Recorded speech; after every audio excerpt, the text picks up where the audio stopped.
Lakaika buli saawa wabo amagezi. Wachireka okugenda okebeza omwana wala mateeka gagoberwa ngo ogenda okebeza omwana. Kati kimuswaga okuvayo ne yekyawa nze isoka kinasoso okulowooza Black kati swaga talina ssente naye agala munyigiriza ayogere waje yakeberera omwana. Jukire dwayo lyasuka ne ligaana.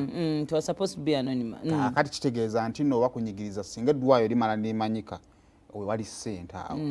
Awe wali ssente. Ngabasuwinga eddwaliro. Ntegedde bulungi. Kati kitegeeza kimuswaga ne bali munyigiza batalina kusirika. Batasala ku disclose nga ddwaliro lyatwala mwana. Naye mu byonna ze kizibu kyange kiri wamu nti abakyala muyina ekintu kyemuli mu kusiga ekitali kirungi. Ekyamazima omusajja yandabiridde omwana gwazaala. Ge mazima. Omusajja yandabiridde omwana gwazaala.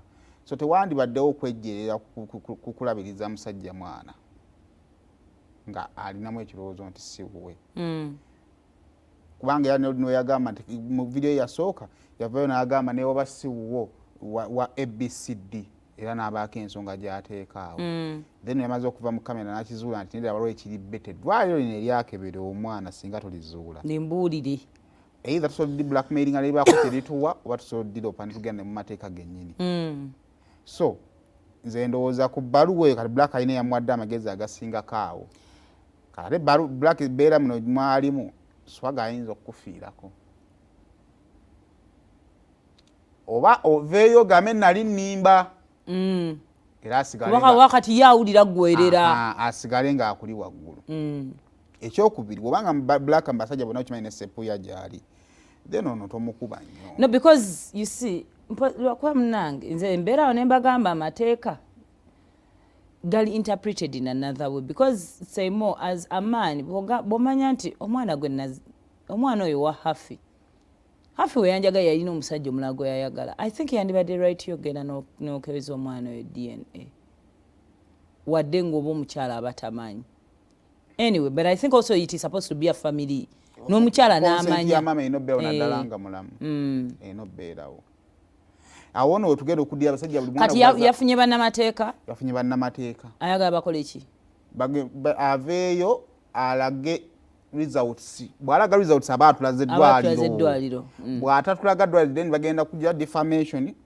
Agenda mulimu n'eddembe ly'omwana. Then agende n'ebintu abadde talabira mwana amukube child neglect. Ebigambo bye mwabiwulizzaamu ono gwe tugenda okubaleetera sound anti mukambo muzibu. Wabiwulidde yasooka omwana tebamwegaanira ku Facebook post emu bweti. We are not stupid. Kati ngenda kutandika naawe Kimuswaga nga bwe tunoonya Sepuya.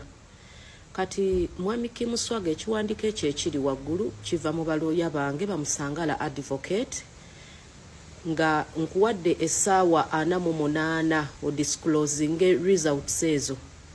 Twagala kopi za results ezo DNA gye wakola. Tusaba ku kopi eyo gye wakola. Njagala ogipostingeko ku Facebook totya nkuwadde olukusa. Omale ogitwali mu balooya bange ekiwandiiko kuliko ennamba zaabwe. Essaawa 48 senga ziyita nga tonnampa ezo results. Ngenda kuba nkugulako omusango gwa defamation, child neglect, obutalabirira mwana. Ngenda kuba nga nkugulako omusango gwa minor privacy misuse. Naye senga omala okutuwa eyo results, I'm ready for another DNA. Ngenda kola second DNA naawe ngomaze otuwa DNA eyo eyasooka gye wakola. Kansubire ku myaka 48 gy'olina osobola okipinga ekiwandiiko ekiri sensitive bwe kityo. So mbadde nsaba otuwe ku results mu buntu bulamu. Nsigadde wano nga yenze online parent era nga maama ali mu ssaga. I'm accepting the second DNA. Tuweeko ku yiyo. So second DNA it means tujja kuba tukonfaminga. Sepuya tujja kumulaba nga gwe owedde. Olutambula mu basala